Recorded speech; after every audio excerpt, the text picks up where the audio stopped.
Olá, meus amigos, estamos de volta para mais uma aula de Teologia Sistemática. Nós vamos a partir de agora entrar na Eclesiologia, que significa a doutrina da Igreja. Eu tenho alguns assuntos aqui para debater com vocês, ministrando essa aula aqui para vocês. Então, a primeira aula de Eclesiologia se chama Os Atributos da Igreja. É dividido em 4 atributos. Nós vamos estudar um por um. Vamos começar com o primeiro, né? A igreja, ela é una. O que significa dizer que a igreja ela é una? Ou seja, ela é única. Veja bem, há somente uma verdadeira igreja e ela é o corpo de Cristo. A comunhão de todos que verdadeiramente creem nele por todo o mundo. Ou seja, a igreja é só uma.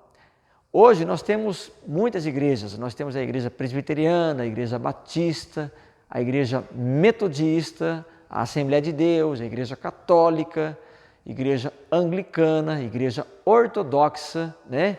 As igrejas pentecostais, neopentecostais, enfim, são várias denominações, né?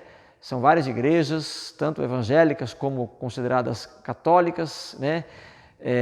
Ortodoxas, Testemunho de Jeová, Adventistas, Congregação Cristã, Deus é Amor, Só o Senhor é Deus, né? São várias igrejas aí, mas quando eu falo em a igreja é una, dentro da teologia sistemática, eu não estou me referindo à parede, a templo, à construção, eu estou me referindo ao corpo de Cristo no sentido espiritual, ou seja, todas as pessoas que fazem parte dessas igrejas que eu citei, todas elas fazem parte do corpo de Cristo, em que Cristo é a cabeça, né? E os seus membros, né? Os membros, se referindo aqui figurativamente, os braços e as pernas e o tronco, a igreja, né? E a cabeça do corpo, simbolizando Cristo, a cabeça da igreja. Então, isso significa o corpo de Cristo, né? Todos trabalhando com os seus devidos dons, os dons que são dados através do Espírito Santo. Alguns têm dons de línguas, outros têm dons de profecia, outros têm dons de mestre, outros de pastores, outros de administração, né? Enfim, são vários dons que são distribuídos dentro da igreja para que a igreja ela possa crescer em comunhão. E é o Espírito Santo que capacita cada pessoa, através do seu dom, né? A pessoa desenvolver o seu dom. Então, isso vem a ser o quê? O corpo de Cristo. Então, a unidade da igreja é de caráter espiritual, tá? É a unidade de um corpo apenas, o corpo místico de Jesus Cristo, em que Jesus Cristo é a cabeça e os membros é o corpo. Então, nesse sentido, a igreja, tá? A palavra eclesia, igreja, ela simboliza o corpo de Cristo como um todo. Não é placa de igreja, e sim a igreja unida em uma só finalidade, tá? Mas além da igreja ela ser una, ela também é santa. A igreja ela é santa, no sentido de ser justa, tá? Veja bem, a igreja de Jesus Cristo ela foi separada para Deus através do Espírito Santo. A igreja é o lugar da habitação de Deus aqui na terra, né? E o propósito principal é glorificar a Deus, né? Ou seja, como eu falei, nós temos os templos, as várias denominações. E essas igrejas, tipicamente falando, é onde Deus mora. É lógico que Deus não tem lugar para morar, mas dentro de uma linguagem antropomórfica, ou seja, uma linguagem que a Bíblia nos transmite através do conhecimento finito do homem, a igreja nós podemos dizer que é a casa de Deus diante dos homens. É o local onde nós vamos para adorar, para orar, para cantar, para pregar, onde vamos realizar o batismo, onde realizamos a Santa Ceia, enfim, a comunhão também dos membros, né? Nesse sentido, a igreja ela é santa, porque as pessoas que estão ali, elas têm a finalidade de adquirir a santificação, né? Durante o seu período de vida aqui na Terra. Então, nesse sentido, podemos dizer o quê? Que a igreja é santa, da mesma forma que todo cristão, ele é santo, ou pelo menos quer promover a santificação cada vez melhor durante a sua vida, né, aqui na terra. Em virtude de estar unido a Cristo, né, separado por ele e revestido com sua justiça perfeita. Então é o que eu falei, Cristo é a cabeça da igreja e o corpo é a igreja. Então, Cristo por ser a cabeça de nós, como somos os membros desse corpo, nós estamos unidos, né? Estamos unidos em Cristo, por isso que a igreja é única, una, e também nós estamos buscando a santidade dentro da igreja, por isso que a igreja ela é santa, porque ela foi separada pelo poder do Espírito Santo, né? Para que pudesse as pessoas ter uma comunhão com Deus. Nesse sentido, a igreja ela é santa, é separada para Deus. Além da igreja ser una e santa, ela é também católica. Veja bem, quando eu falo a palavra católica, eu não estou referindo à igreja católica apostólica romana.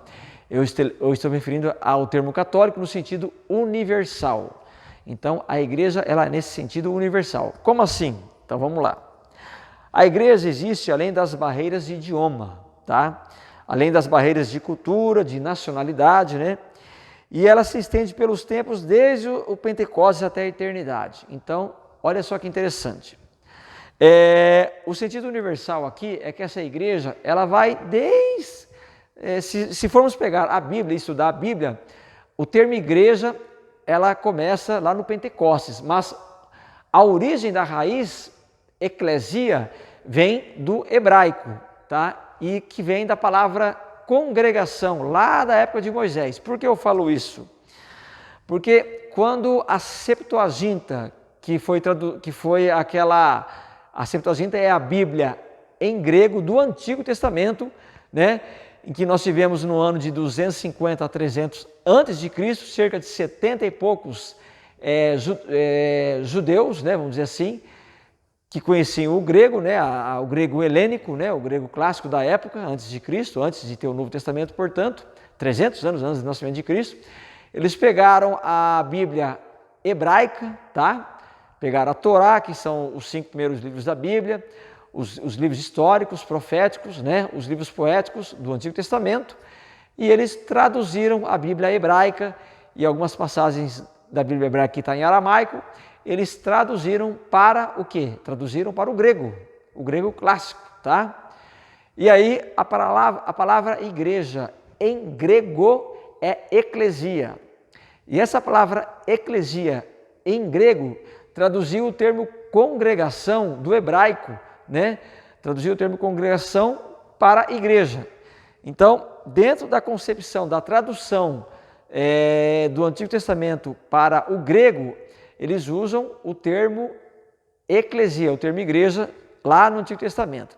Então, o que nós podemos dizer? Que a igreja ela começou lá na época de Moisés, na época da lei, mas só que a igreja ela só teve a sua revelação através da onde? Através de Jesus Cristo, quando ele veio ao mundo se revelar, anunciar o porquê que ele veio, chamou os apóstolos, os discípulos e tudo mais também, né?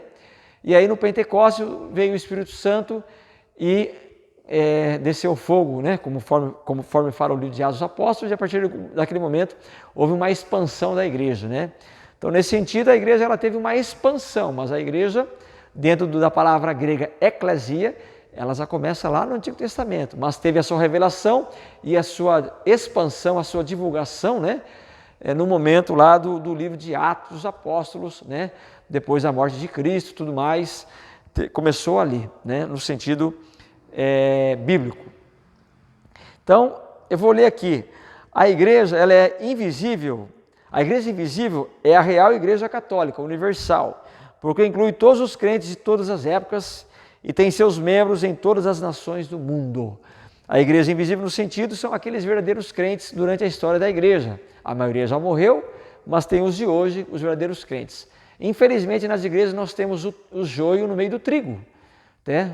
Ou vocês acham que tem numa igreja 200 pessoas e os 200 são santos? Né? Nós sabemos que nós, seres humanos, somos depravados e já nascemos pecadores. E nós dependemos totalmente da justificação de Cristo em nossas vidas, através da graça de Deus, uma graça merecida, para que nós possamos alcançar a salvação. Mas existe o joio no meio do trigo. Mas isso não quer dizer que a igreja não deixa de ser santa, não deixa de ser una, santa, e no sentido aqui não deixa de ser católica, universal. E o último é a igreja apostólica, ela é apostólica. Por que eu falo que a igreja ela é apostólica? Porque a igreja fala lá no livro de Atos, Apóstolos, né, e nas demais passagens da Bíblia, nas cartas de Paulo, enfim, ela fala que ela teve o seu fundamento através dos apóstolos.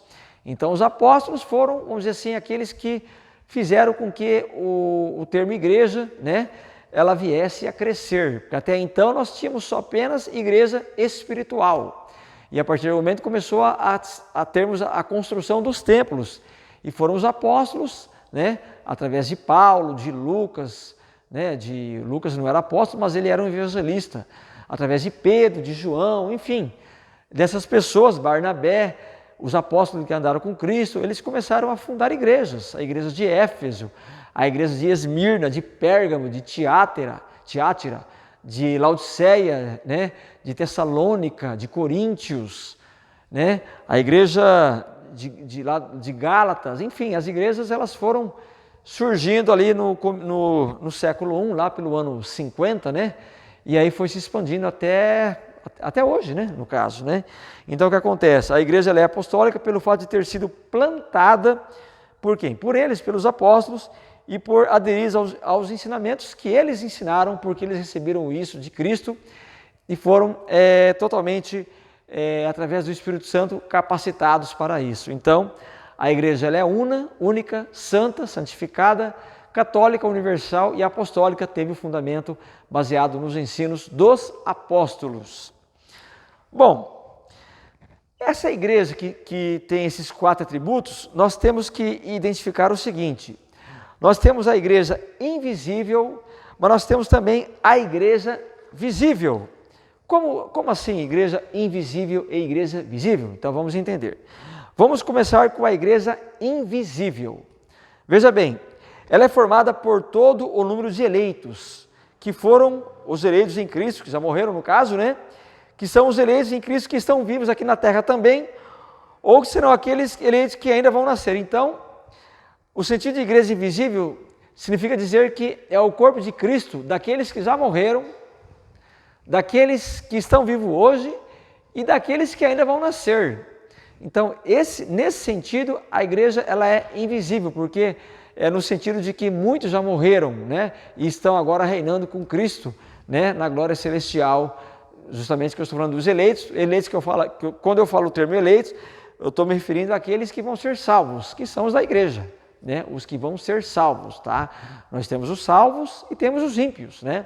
Então, a igreja celestial, invisível, a igreja onde as almas estão reinando com Cristo, né? Porque o corpo do pós vem, do pós voltarás, né? Então, o Espírito está ali reinando. Então, esta é a igreja visível. Então, ela é constituída por todos os santos conhecidos somente por Deus, né? Tanto os do passado como os do presente e do futuro. Por que é conhecido somente por Deus? É o que eu falei. A igreja hoje ela tem o trigo e tem o joio. E eu não tenho como chegar nas pessoas e falar quem é trigo e quem é joio, né? A gente conhece as pessoas, tem pessoas que se conhecem só dentro da igreja, não sabe como que é a rotina dela no dia a dia, né? Não sabe o que ela faz no serviço dela, como que é a vida dela no dia a dia, né? E Deus sabe, porque Deus conhece o nosso coração, né? Deus conhece o nosso íntimo, Deus conhece a nossa mente, Deus conhece os nossos pensamentos, Deus conhece os nossos atos, as nossas ações, a nossa liberdade de expressão. Então, Deus ele tem conhecimento de tudo isso, porque Deus ele é onisciente, né? Então, nesse sentido, é o tal da igreja invisível. Mas nós temos também a igreja visível. O que vem a ser igreja visível? É a igreja que existe em forma visível, né? Material, portanto, com estrutura de governo e lista oficial de membros, ou seja, a igreja é organizada por cristãos aqui na terra. Então, por exemplo, a igreja católica é uma igreja. Ela tem o papa, tem o arcebispo, tem o bispo, tem o padre, né? Tem o sumo sacerdote, tem o seminarista, tem o diácono. Então, existe uma hierarquia na igreja católica. As igrejas evangélicas também, tem as igrejas que têm uma hierarquia congregacionalista, tem umas que têm uma hierarquia na visão batista, outros numa visão mais pentecostal, né? É o padre, é o presbítero, é o pastor, é o presbítero, é o diácono, é a diaconisa, enfim, existe uma hierarquia também.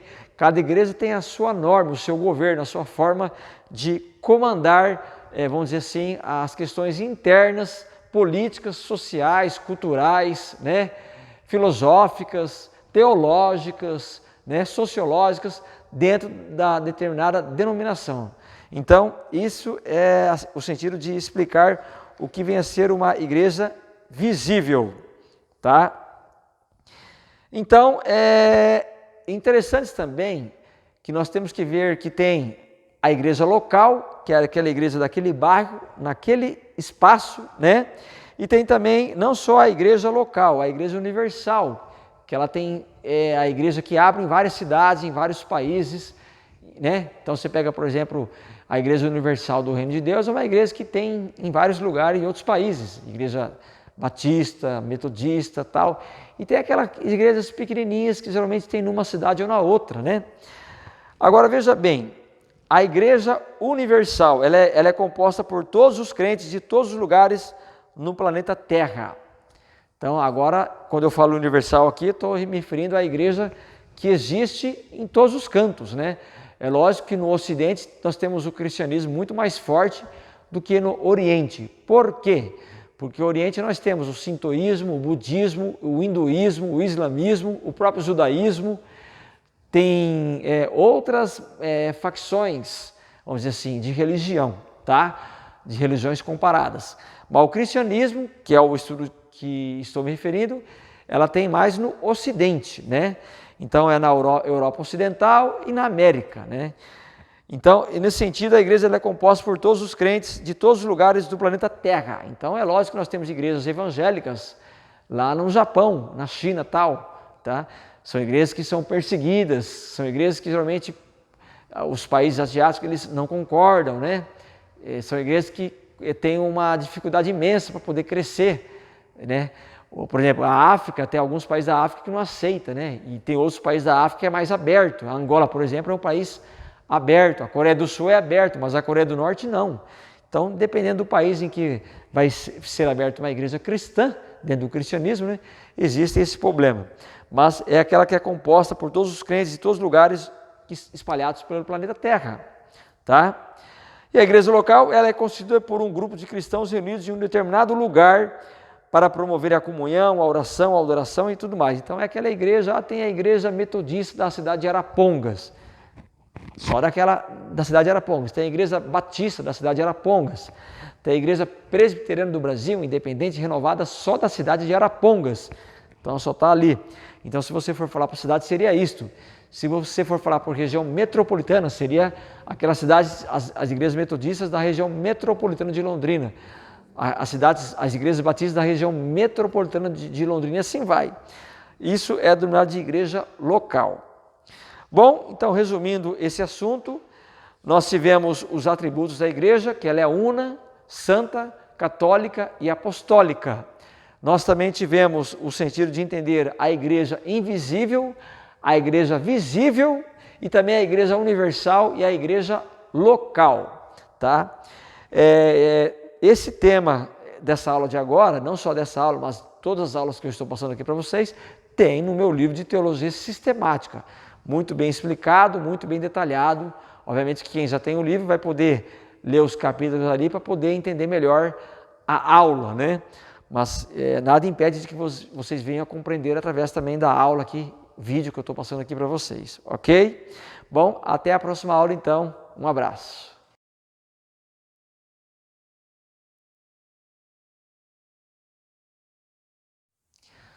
Olá pessoal, estamos de volta aqui para mais uma aula, tá? Continuando ainda no tema eclesiologia, que é a doutrina do quê? Da igreja. Bom, temos mais duas aulas sobre a eclesiologia. Um vai ser o batismo e o outro vai ser o quê? A Santa Ceia, né? Então, vamos falar primeiro sobre o batismo. Existem 4 pontos de vista sobre o batismo. Nós temos o ponto de vista da Igreja Católica Apostólica Romana, nós temos o ponto de vista da Igreja Luterana, o ponto de vista da igreja presbiteriana e o ponto de vista da igreja batista, né? Então, esses 4 pontos de vista, eles têm os seus seguidores, tá? Então, por exemplo, a igreja Assembleia de Deus, ela geralmente segue uma visão da igreja batista, tá? A igreja presbiteriana do Brasil e a igreja presbiteriana independente geralmente segue uma visão da igreja presbiteriana. A igreja luterana é a visão luterana, a igreja católica é a visão católica. Então vamos tentar entender os 4 pontos de vista. Bom, a interpretação da igreja católica apostólica romana, ou seja, igreja católica. Vamos lá. O batismo é um instrumento da graça salvadora, ou seja, ela é necessário para a salvação. Então o que acontece? Para a igreja católica, quando a pessoa nasce, a criança, ela tem que ser batizada, porque o batismo faz parte do processo de salvação, tá? Então, obviamente que quanto mais cedo você batizar, mais cedo você vai garantir a salvação da criança.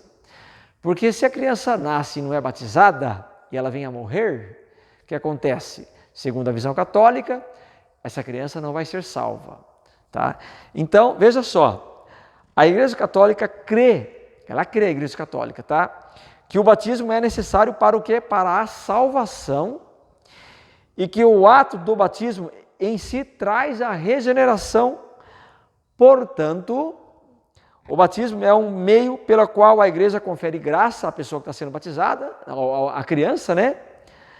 É um canal de graça salvífica. Então, para a doutrina católica, o batismo ele salva, tá? Eles aceitam tanto o batismo de criança como de adultos, mas eles enfatizam que quanto mais cedo batizar, mais segurança para quem vai ser batizado, né? Então, para os católicos, o batismo infantil, né, faz com que a culpa do pecado original de Adão e Eva seja eliminado. Então, eles falam que a partir do momento que a criança foi batizada, o pecado de Adão e Eva é eliminado. Então, o pecado de Adão e Eva, que fala ali na Bíblia, em que eles comeram da árvore do conhecimento do fruto da árvore do conhecimento do bem e do mal, e através do pecado gerou a morte, e todos nós somos pecadores devido ao pecado de Adão e Eva. Então eles falam que a partir do momento que a pessoa é batizada, ela tem uma regeneração que vem do batismo, tá? E aí vai conferir uma graça salvífica e a pessoa, ela vai ser o quê? O pecado original nela, ela é eliminado.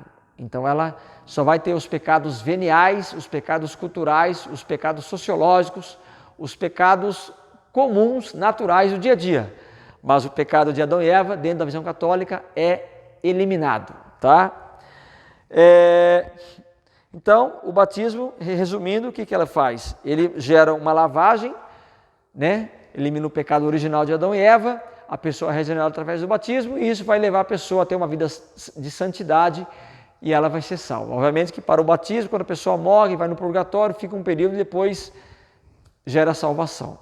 Mas em relação ao batismo, dentro da visão católica, é importante o batismo para a salvação. Bom, saindo da igreja católica, vamos para a igreja luterana. Como que funciona para a igreja luterana? Vamos entender a igreja luterana então. Eles falam o seguinte: a igreja luterana associa o batismo e a fé com vista à salvação também. Então veja bem, em outras palavras, o batismo concede a graça salvadora, igual na igreja católica, né? Só que é aquele que exerce uma fé verdadeira. Então o que acontece? Enquanto que para a igreja católica, só o efeito do batismo vai promover a regeneração da pessoa e ela vai ter uma graça salvífica, ou seja, o batismo gera a salvação. Para o luterano, além do que os católicos ensinam, tem que ter fé. Então, o batismo ele tem que ter a fé da pessoa para que ele gere o processo salvífico na vida da pessoa.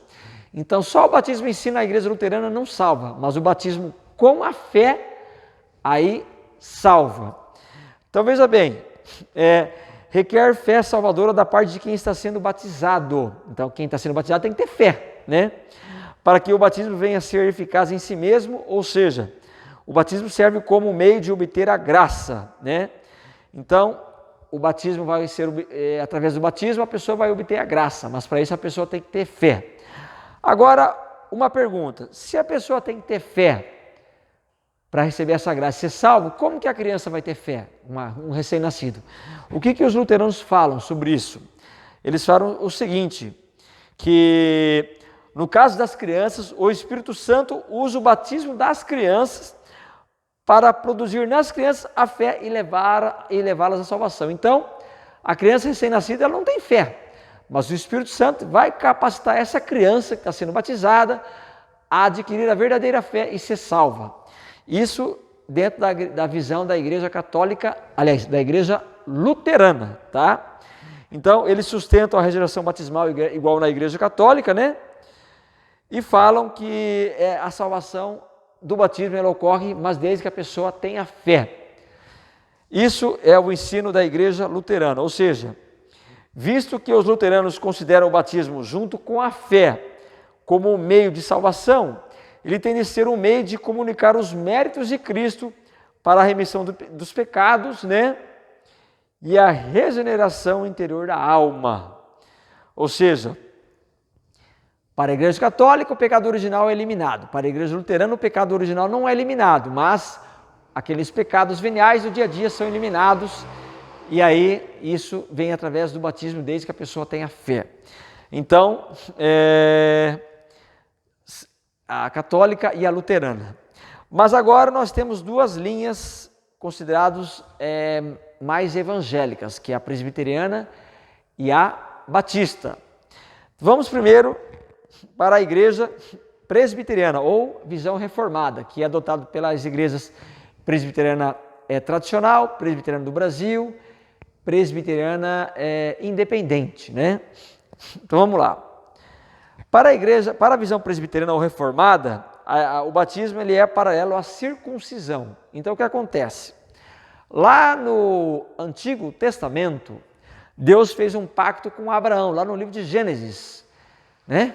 Ou seja, Deus chegou para Abraão e falou: Abraão, eu vou fazer um pacto com você, todas as crianças que nascerem do sexo masculino, no 8º dia você vai cortar o prepúcio, ou seja, a pelinha do pênis, né, do pipi da criança, no 8º dia.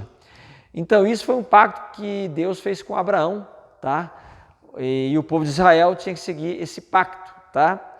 Então, isso lá no povo de Israel, lá do Antigo Testamento, eles estavam nos mandamentos da lei, tá? Mas daí veio o pacto da lei, mas daí veio outro pacto, o pacto da aliança, que vem através de Jesus Cristo.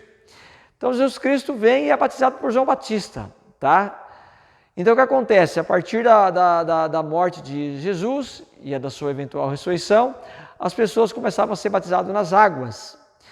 E dentro da visão presbiteriana, esse batismo nas águas nada mais é que a continuação do pacto que Deus fez com Abraão.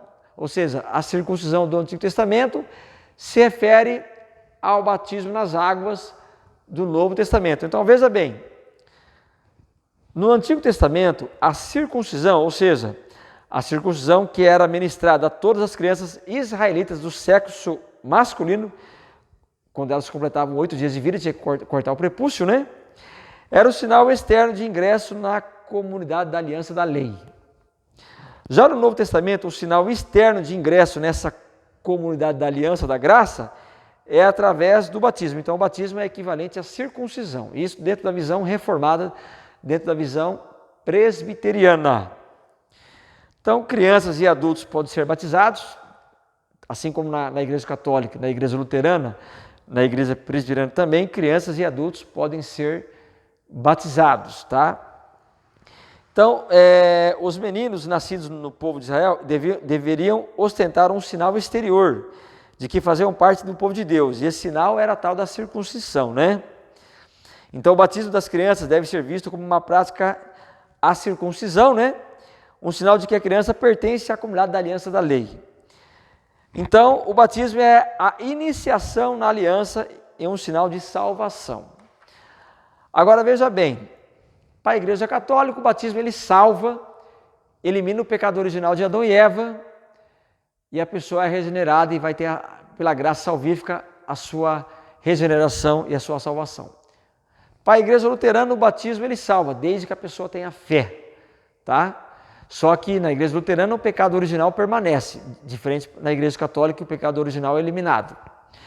Para a igreja presbiteriana, o batismo é apenas vamos dizer assim, uma continuação de um pacto que Deus fez com Abraão, que foi através da circuncisão, que corta o prepúcio da criança no 8º dia, né? E aí no Novo Testamento, essa circuncisão do Antigo Testamento é substituída pelo batismo nas águas, porque a gente sai da lei e vai na lei da graça. Sai da aliança da lei e vai na aliança da graça. Então aí é o batismo nas águas. Aí vocês perguntam, mas esse batismo nas águas é o quê? É por imersão? É por aspersão? Como que é? Bom, a Igreja Presbiteriana do Brasil, a Independente, costuma batizar por aspersão, né? Mas existem algumas igrejas que adotam a imersão. Então, obviamente que se a gente for pegar a palavra grega baptizo, né? E o seu verbo e seu adjetivo, que vem da raiz baptise, não tem como você definir se o batismo tem que ser por imersão ou por aspersão, porque o termo grego ele não define. A palavra grega baptizo, que vem do baptizer, né, da raiz baptise, do grego, ela não tem uma definição. E para complicar, não tem uma analogia com essa palavra, por exemplo, lá no Antigo Testamento, porque no Antigo Testamento não se falava em batismo, se falava em circuncisão. Tá? Então, não existe como tentar definir se é por imersão, se é por aspersão, ou seja lá como for, né? Então, realmente existe esse debate entre as linhas evangélicas, principalmente sobre essa questão, tá? Finalmente, vamos para a última interpretação, a interpretação da Igreja Batista, tá? Então, veja bem, para eles, o batismo nada mais é que um símbolo de salvação e não um sacramento. Enquanto que para a Igreja Católica é um sacramento, enquanto que para a Igreja Luterana é um sacramento, não no mesmo nível da Igreja Católica, enquanto que para a Igreja Presbiteriana também é um sacramento, mas não no mesmo nível da Católica e da Luterana, para a Igreja Batista é apenas um simbolismo, não é um sacramento, é apenas um simbolismo. O batismo é apenas um símbolo, tá? Um símbolo que nós morremos e ressuscitamos com Cristo. Nós somos lavados e regenerados através do batismo. Isso dentro da visão batista. Então veja bem, o batismo ele simboliza apenas a entrada prévia do crente para a comunhão da morte e ressurreição de Cristo. Isto é, a regeneração pela união com Cristo. Então, o rito do batismo em si, como um símbolo, mostra a comunidade que o indivíduo está identificado com Cristo. Então, é um simbolismo apenas. Podemos dizer que é um sentido espiritual, né? Enquanto que para as demais denominações é batizado em adultos e crianças, para a visão batista apenas os adultos crentes. Então, eles não defendem o batismo em crianças, apenas em adultos crentes. É lógico que o termo adultos aqui, dentro do contexto bíblico, porque na sociedade de hoje é considerado adulto com 18 anos, mas adulto com 16 anos tira a carteira. Então eles falam que adultos aqui, o crente é aquele que tem fé, independente se é com 16 anos, se é com 15, se é com 14, se é com 13. Então o adulto crente é no sentido não completar 18 anos, mas no sentido de a pessoa ter a fé necessária para poder ser batizada dentro da visão católica. Então, somente os que dão evidência da regeneração estão em condições de ser batizados, ou seja, aqueles que têm o batismo um conhecimento amplo da fé em Cristo, o porquê de Cristo morreu na cruz e tudo mais, para poderem serem batizados, tá? Porque eles têm o pré-requisito de fé e o arrependimento como sinais da verdadeira regeneração em Cristo, tá? Então, o que acontece? É simplesmente um testemunho e o rito mostra a comunidade que o indivíduo está identificado com Cristo. Em outras palavras, é um símbolo de uma realidade interior. Então, o batismo são 4 pontos de vista: visão católica, visão luterana, visão presbiteriana, visão batista. A visão católica fala que o batismo ele é importante para a salvação, ele regenera e quanto mais cedo batizar, melhor, porque essa pessoa venha morrer antes de ser batizado, provavelmente essa pessoa não vai ser salva, tá? O batismo luterano realmente promove a salvação desde quando a pessoa tem a fé. Então a pessoa só pode ser batizada se tiver fé, tá? O batismo da igreja, da visão presbiteriana, ela é uma continuação do sacramento da circuncisão lá no Antigo Testamento. Então substituiu a aliança da lei, que é a circuncisão, pela aliança da graça, que é o batismo.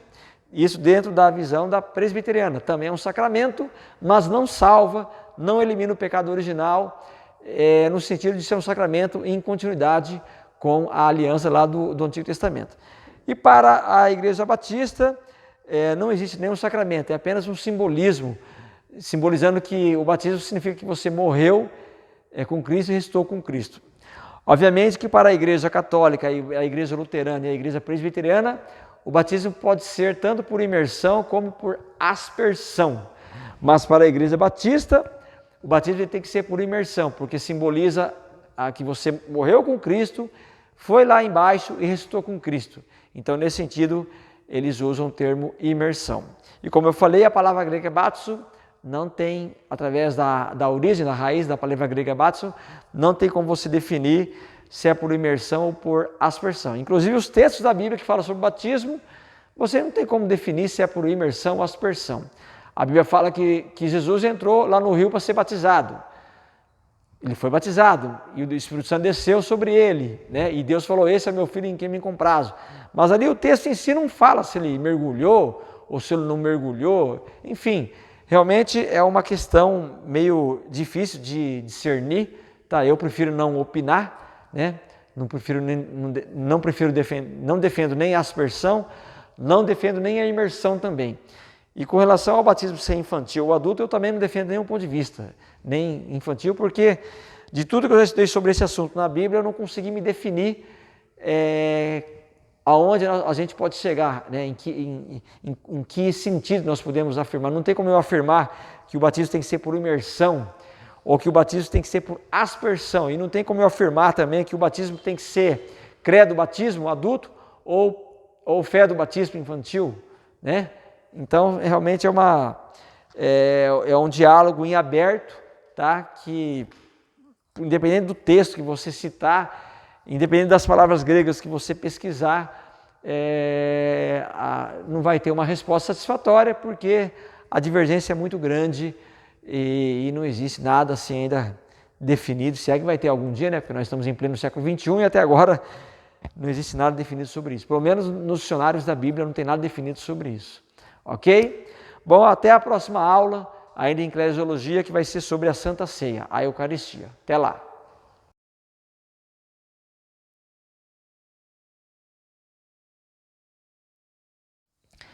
Olá pessoal, vamos para a última aula de Eclesiologia.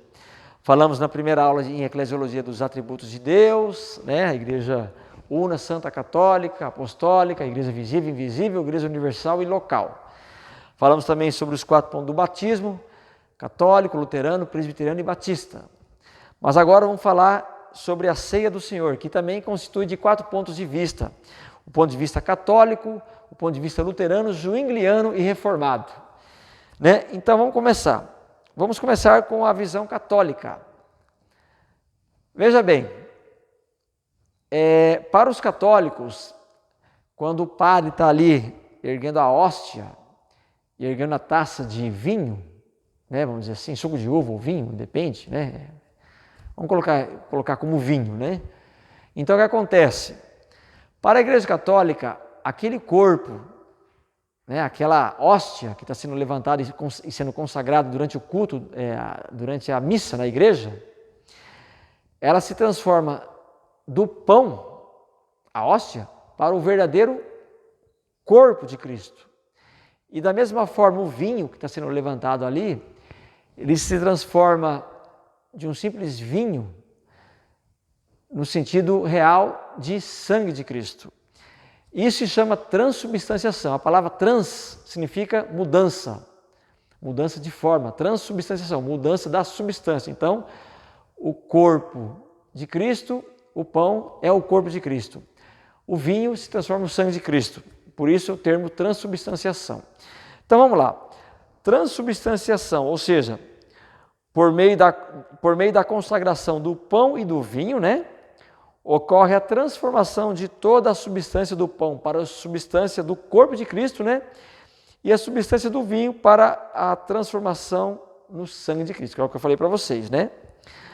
Agora, quem vai participar da Santa Ceia dentro da visão católica? Então vamos lá.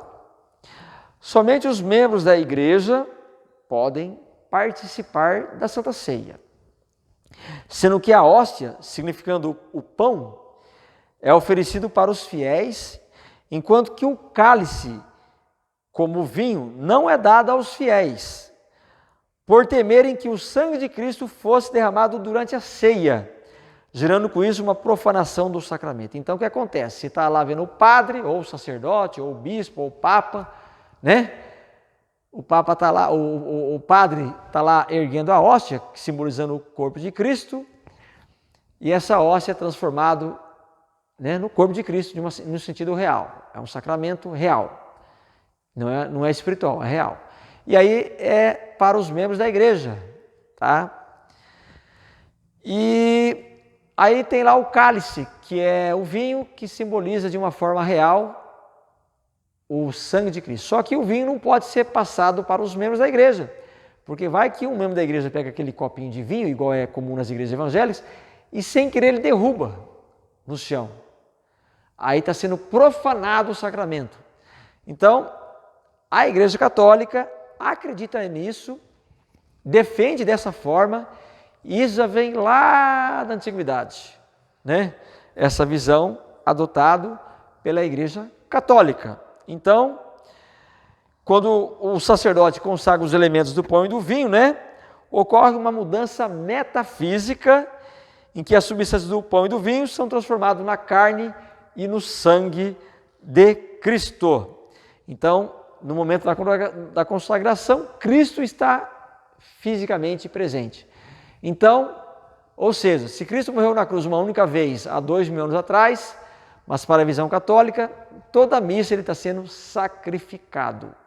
Então, cada vez que você vai numa missa, Cristo está sendo verdadeiramente sacrificado. Então, esta é a visão da Igreja Católica.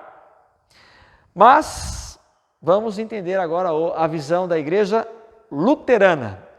A Igreja Católica, ela chama de transubstanciação o corpo se transformando, o pão se transformando em corpo e o vinho se transformando em sangue. Mas como que é para a visão luterana? Então veja bem, o nome é consubstanciação, ou seja, na ceia do Senhor, o pão e o vinho não são transformados no corpo e no sangue de Cristo como na visão católica, eles não são transformados. Mas as moléculas da carne e do sangue de Cristo estão presentes nas moléculas do pão e do vinho. Então, vamos entender. Para a visão católica, o pão se transforma verdadeiramente no corpo. Para a visão luterana, o pão ele não transforma no corpo, mas as moléculas do pão estão relacionadas com as moléculas do corpo de Cristo. Para a visão católica, o vinho se transforma no sangue de Cristo. Mas para a igreja luterana, o vinho não se transforma no sangue de Cristo. E sim, as moléculas do vinho estão relacionadas às moléculas do sangue de Cristo. Vou ler de novo. Cristo é, aqui, consubstanciação, isto é, na ceia do Senhor, na visão luterana, o pão e o vinho não são transformados no corpo e no sangue de Cristo, não. Mas as moléculas da carne e do sangue de Cristo estão presentes em, com e sob as moléculas do pão e do vinho, que é o que eu falei para vocês. Quem pode participar? Enquanto que na visão católica somente os da igreja podem participar, na visão luterana somente os crentes. O que acontece? Tem lá as pessoas que estão assistindo o culto, na visão luterana. Nós sabemos que tem joio no meio do trigo. Então, para a igreja católica, independente se é joio ou trigo, quem está lá na igreja e é membro da igreja católica, vai tomar Santa Ceia. Para a igreja luterana, nós temos o joio no meio do trigo. Então, o que acontece? Aqueles que estão se sentindo trigo podem receber a Santa Ceia. Mas aqueles que estão se sentindo joio não estão se sentindo ainda regenerados, esses não podem receber a Santa Ceia. Então, essa é a visão da Igreja Luterana. Enquanto o pão e o vinho permanecem o que são, a pessoa toda de Cristo, ou seja, o corpo e o sangue de Cristo, estão presentes nos elementos do pão e do vinho. Então, os elementos do corpo de Cristo estão nos elementos do pão e os elementos do sangue de Cristo estão nos elementos do vinho. Portanto, o pão não torna, de fato, o corpo físico de Cristo, né? E nem o vinho se torna, de fato, o sangue de Cristo, como é ensinado, por exemplo, na visão católica. Então, Cristo, ele não é sacrificado na ceia do Senhor durante o culto na Igreja Luterana, diferente da Igreja Católica, em que cada missa Cristo é sacrificado. Mas o pão e o vinho, na visão luterana, contém o corpo e o sangue físico de Cristo. Contém os elementos do corpo e do sangue físico de Cristo, mas não o corpo real, tá? Então, vamos para o terceiro ponto de vista, que é a visão zwingliana. Isso mesmo, zwingliana é o terceiro ponto de vista. Para esse ponto de vista, o que eles falam? O corpo de Cristo e o sangue de Cristo é apenas memorial, é apenas para lembrar que Cristo ele morreu na cruz e ressuscitou.